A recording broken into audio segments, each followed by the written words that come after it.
any golf questions, Dan? I can take golf questions, not a problem. Weather questions, golf questions. I can take any questions. You ever played with, Craig? At golf or football? Both. Best player? Well, I would have to say it's quite tricky this because I was quite lucky, played with quite a lot of good players. But even though it was at the end of his career, Ruud Gullit, who was World Footballer of the Year twice back in his heyday.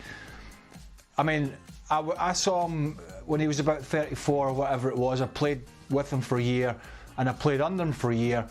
But his resume as a player was astonishing. I mean, great players like Zola and Ravanelli and Vialli and Larsson, the list goes on.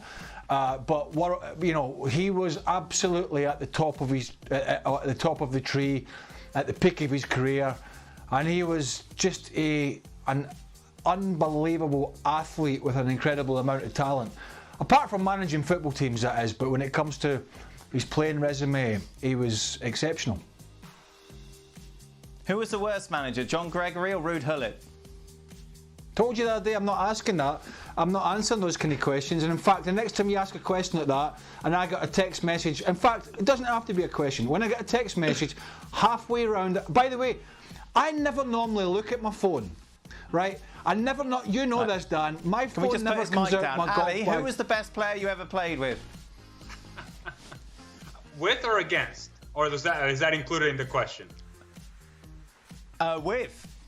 Oh. With. I'm going to say the most talented and best player I've ever played with was Juan Arango with the Venezuelan national team. And in his best day, he was up there with anybody in the world. The problem is consistency wasn't quite his thing. But let me tell you, the best of Juan Arango was as good as anybody in the world.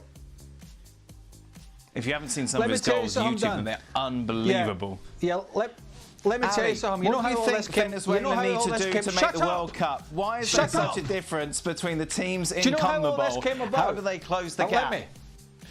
Let me tell you how all this came about, because Ali Moreno checked his phone on the 9th green. Well, I'm telling you how it came about. You shouldn't check your phone on the way around.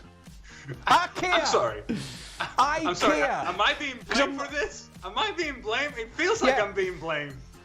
Well, you've been blamed because you said to me on the 9th green, you said, the producer Van Leer's been in touch. He wants me at 1:45. Am I going to make that or not? And I went, well, I'm not really fussed because it doesn't involve me, but I thought I'll check my phone anyway. And lo and behold, I had a text message as well.